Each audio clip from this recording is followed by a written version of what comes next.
हाय, good morning, सत श्री अकाल, आदाब, नमस्कार, वनकम। कैसे आप दोस्तों? मैं हूं आपका अपना डॉक्टर नवनीत काला। और एक गाना याद आ गया बचपन में।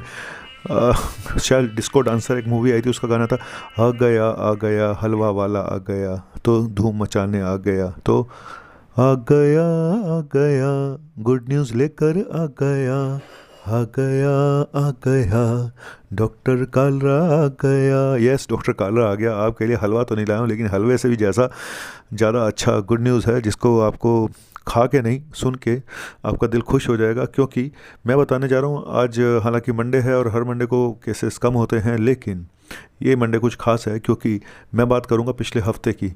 इस हफ्ते पहली बार, ये जो सेकेंड वेव है, पहली बार ऐसा हुआ है कि केसेस में कमी आई है। पिछले हफ्ते 16% केसेस कम हुए हैं। हालांकि डेथ थोड़ी बड़ी है, लेकिन डेथ का आंकड़ा धीरे बाद में कम होता है, 2-3 हफ्ते के बाद कम होता है। लेकिन अच्छी बात यह है कि 16% केसेस में कमी आई है। ये है पहला हफ्ता जिसमें कमी आई है। कितने केसेस आए हैं कल? पहली बार 3 लाख से नीचे पहुंच गए हम लोग केसेस के मामले में। 2.81 लाख केसेस आए हैं। रिकवर पेशेंट और नए पेशेंट में कम से कम 1 लाख का गैप आ गया है।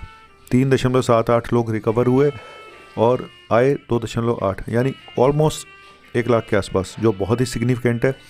एक्टिव केसेस 35 लाख के आसपास पहुंच गया। हर रोज़ अब 50,000 से लेकर 1 लाख तक केसेस कम होंगे एक्टिव केसेस में। और डेथ जरूर 4,000 के आसपास हुई हैं। 4,092 डेथ हुई हैं। अब शॉर्ट में बता देता हूँ। बड़े सारे लोग बोलते हैं यार हमारी स्टेट का नहीं बता दें, हमारी स्टेट का नहीं बता दें सर, हमारे से क्या नाराज़गी है। अरे किसी से कोई नाराज़गी नहीं यार। इतने लंबे सारे भारत में, एक तो इतनी स्टेट है, बताते बताते वैसे गला सूख जाता है। चलो बताता हूँ। एकता में अनेकता, नहीं, अनेकता में एकता। महाराष्ट्र में 34,389 केसेस आए, 974 डेथ हुई हैं। सबसे हाईएस्ट डेथ महाराष्ट्र में पहली बार हुआ है कि 974 डेथ हुई हैं। कर्नाटका में 31,531 केसेस, 403 डेथ हुई हैं। केरला में 29,000 के आसपास केसेस, 89 डेथ हुई हैं।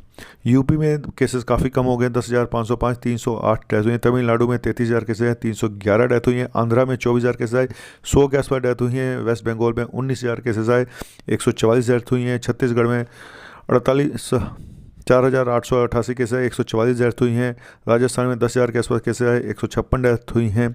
गुजरात में 8,000 के आसपास केसेस आए, 82 डेथ हुई है। एमपी में 7,000 के आसपास केसेस आए, 79 डेथ हुई हैं। हरियाणा में 9,000 के आसपास केसेस आए, 139 डेथ हुई हैं। तो कुल मिला के सब जगह, पंजाब में 6,950 केसेस, 202 डेथ हुई हैं। यूके, उत्तराखंड, वो वाला यूके नहीं, अपना यूके, 4,000 केसेस आए, 188 डेथ, बहुत ज़्यादा डेथ हैं। Jammu Kashmir 4,144 cases, 59 death. तो मैंने तकरीबन सबका आंकड़े बता दिए हैं। लेकिन अब आता हूँ अपनी, ओ दिल्ली दिल्ली दिल्ली दिल्ली दिल्ली दिल्ली की बस चल चुकी है, दिल्ली की बस जा रही है। देखिए क्या है दिल्ली का हाल। दिल्ली में केसेस आए हैं 6,456 केसेस, 262 डेथ हुई हैं। और पॉजिटिविटी रेट 10% के आसपास आ चुका है, 10.4%। मुझे पूरी उम्मीद है कि एक हफ्ते के अंदर ये आंकड़ा 5% से नीचे आ जाएगा।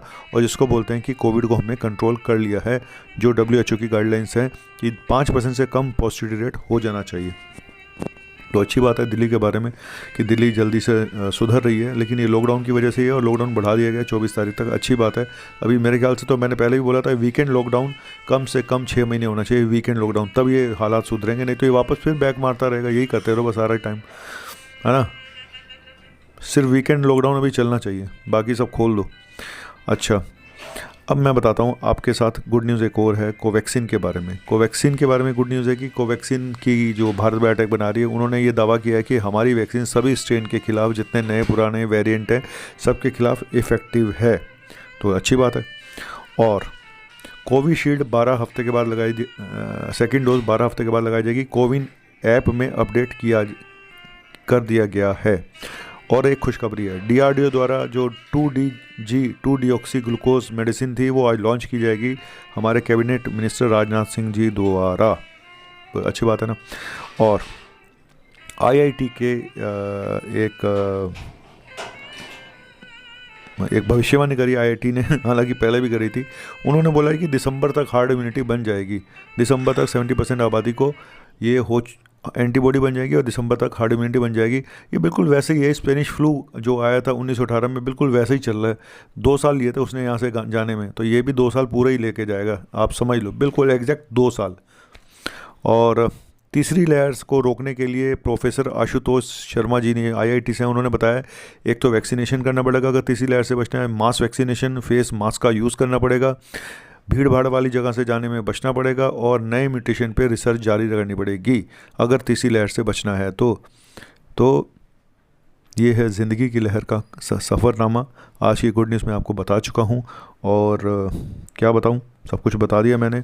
और कहानी कुल मिला के सार ये है कि अच्छी खबरें आनी शुरू हो गई हैं, लेकिन अगर हम अपने पे थोड़ा सा संयम रखें, थोड़ा सा पेशेंस रखें, थोड़ा सा अपने बिहेवियर में चेंज कर लें तो शायद सफलता जल्दी मिल जाएगी। अगर अमेरिका मास्क फ्री हो सकता है, अगर इजराइल मास्क फ्री हो सकता है, तो हम क्यों नहीं हो सकते भाई? हैं, हमारे में ऐसी क्या बात है जो हम नहीं हो सकते?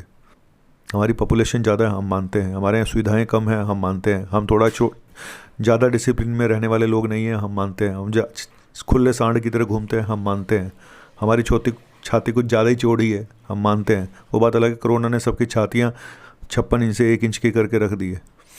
चलो थैंक यू वेरी मच। और ये था आज का प्रोग्राम। हम सब कुछ मानता हूँ मैं, लेकिन ये भी मानता हूँ कि यस, ईस्ट और west, India is the best. Thank you very much. आपका अपना ये मेरा India, I love my India, ये मेरा India, I love my India. Yes, I love my India. जैसा भी है, ईस्ट और west, Delhi is the best.